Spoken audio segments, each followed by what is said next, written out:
28 मार्च 1737, जगह मुगलों की राजधानी दिल्ली। पेशवा बाजीराव सेना के साथ मुगल बादशाह मोहम्मद शाह के महल से सिर्फ 4 कोस दूर थे। बाजीराव ने ऐसा घेराव किया था कि बादशाह ने यमुना के रास्ते भागने के लिए महल के नीचे नावें तक मंगवा ली, लेकिन अचानक बाजीराव आगे बढ़ने की बजाय वापस चले गए।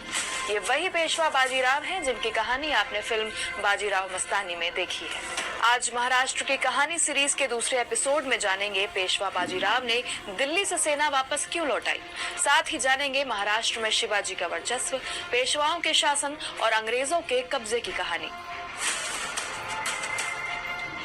1630 ईस्वी में शिवनेर के किले में शाहजी और जीजाबाई को बेटा हुआ।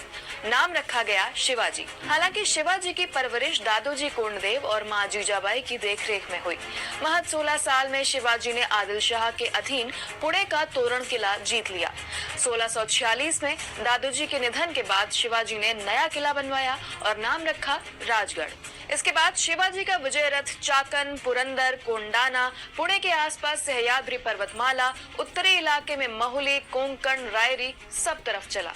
शिवाजी को रोकना नामुमकिन था, तो आदिल शाह ने उनके पिता शाहजी को गिरफ्तार किया, लेकिन फिर भी शिवाजी नहीं रुके। नवंबर 1656 में आदिल शाह की मौत के बाद अली बीजापुर का सुल्तान बना। सल्तनत का सबसे बड़ा करीब 7 फुट का कमांडर अफजल खान कभी किसी से नहीं हारा था।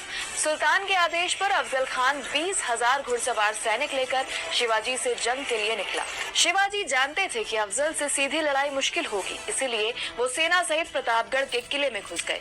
कई दिनों तक जब लड़ाई अटकी रही तो संधि का रास्ता खुला। 10 नवंबर 1659 को शिवाजी और अफजल खान की मुलाकात हुई। इतिहासकारों के मुताबिक अफजल शिवाजी को गले लगाने के लिए आगे बढ़ा और शिवाजी की पीठ पर खंजर घोंपने का प्रयास किया। शिवाजी बच गए, लेकिन उन्होंने बाघ नख यानी हाथ में पहने जाने वाले पंजे जैसे हथियार से अफजल के पेट पर वार किया। इस हमले से अफजल की मौत हुई। पहला हमला किसने किया, इस पर आज भी इतिहासकारों में मतभेद है। अफजल को मारने के बाद से ही औरंगजेब की निगाह शिवाजी पर थी। जब शिवाजी ने अहमदनगर का किला लूटा तो औरंगजेब ने शिवाजी से लोहा लेने के लिए मिर्जा राजा नाम से मशहूर जयसिंह को भेजा। जीवन में पहली बार शिवाजी जंग हार गए। यही उनकी पहली और आखिरी हार थी। 12 मई 1666 को शिवाजी को बेटे संभाजी के साथ औरंगजेब के दरबार में पेश होना पड़ा।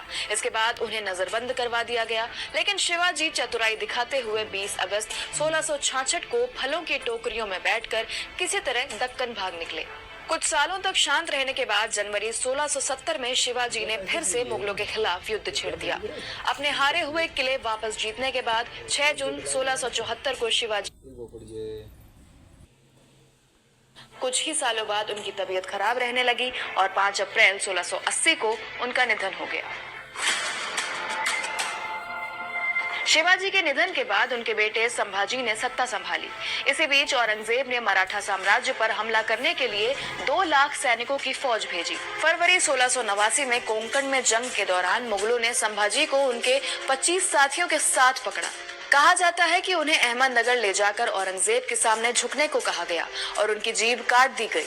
जिंदा रहने के लिए इस्लाम कबूलने की शर्त रखी गई। संभाजी नहीं माने और 11 मार्च 1689 को उनका सर कलम कर दिया गया। शिवाजी के बड़े बेटे शाहूजी के वफादार बालाजी विश्वनाथ कुछ समय तक पेशवा रहे, लेकिन 1720 में उनकी मौत के बाद दौर आया बालाजी के बेटे बाजीराव प्रथम का, वो मराठी योद्धा जिसने दिल्ली की छाती पर मराठा ध्वज लहराया। महज 20 साल में बाजीराव पेशवा बने। बाजीराव घुड़सवारों का दस्ता लेकर दुश्मनों पर बहुत तेजी से हमला करने के लिए जाने जाते थे। इतिहासकार जदुनाथ सरकार बताते हैं, बाजीराव स्वर्ग से जन्मे घुड़सवार सेना नायक थे। उनके जैसा न कोई पहले हुआ न बाद में। बाजीराव ने मुगलों के खिलाफ लड़ाई में कई दूसरे शासकों की मदद की, जैसे बुंदेलखंड के महाराजा छत्रसाल। उनका राज वापस दिलाने पर उपहार के तौर पर बाजीराव को बहुत बड़ी जागीर और उनकी प्रेमिका मस्तानी मिली। 12 नवंबर 1736 को बाजीराव ने 50,000 घुड़सवारों के साथ पुणे से दिल्ली की तरफ कूच की। 10 दिनों के अंदर मराठा सेना आगरा के पास पहुंच गई। घबराए मुगल बादशाह मोहम्मद शाह ने अवध के गवर्नर सादत अली खान को मराठाओं को रोकने भेजा। सादत की सेना ने मराठों को पीछे धकेल दिया। बाजीराव ने कुछ ऐसी योजना बदली कि अगले 4 दिन के अंदर वो सेना सहित दिल्ली में दाखिल हो गए। दिल्ली के शाही महल को कब्जे में लेने से पहले ही बाजीराव पीछे क्यों हट गए, इसका ब्यौरा उनके छोटे भाई चीमा जी को लिखे पत्रों से मिलता है। असल में बाजीराव नहीं चाहते थे कि बाजीराव ने जब दिल्ली को चारों ओर से घेर लिया था तो वो दिल्ली को छीन भी सकते थे, लेकिन बाजीराव के दिल्ली के जो औरंगजेब की माँ थी जीनत निसा, उनसे बहुत लगाव था। दिल्ली में कैद के दौरान औरंगजेब की दूसरी बेटी जीनत उन निसा ने उनका पालन पोषण किया था, इसलिए उन्होंने जीनत की वजह से दिल्ली को छोड़ दिया था। हालांकि दिसंबर 1737 में बादशाह की मिन्नत पर निजाम बाजीराव से लड़ने भोपाल पहुंचा। आखिरकार 7 जनवरी 1739 को निजाम और बाजीराव को संधि करनी पड़ी। यही बाजीराव की आखिरी जंग थी। इसके कुछ ही महीनों बाद अचानक 28 अप्रैल 1740 को पेशवा बाजीराव का निधन हो गया। अगले पेशवा हुए बाजीराव के बड़े बेटे नाना साहेब। हालांकि वो राजपूत राजाओं को एकजुट नहीं रख पाए। 14 जनवरी 1761 को पानीपत की लड़ाई में नाना साहेब की सेना की हार हुई, जो इतनी बड़ी थी कि मराठा साम्राज्य फिर कभी इससे उबर नहीं पाया। 23 जून 1761 को नाना साहेब की मृत्यु हो गई। उनके बेटे माधवराव पेशवा बने। 1772 में सिर्फ 27 साल की उम्र में उनकी मौत हो गई। माधवराव के बाद नाना साहेब के तीसरे बेटे नारायण राव गद्दी पर बैठे। चाचा रघुनाथ राव ने ही पेशवाओं के महल शनिवारवाड़ा में उनकी हत्या कर दी। खुद पेशवा बने, लेकिन विद्रोह के बीच उन्हें गद्दी से उतरना पड़ा।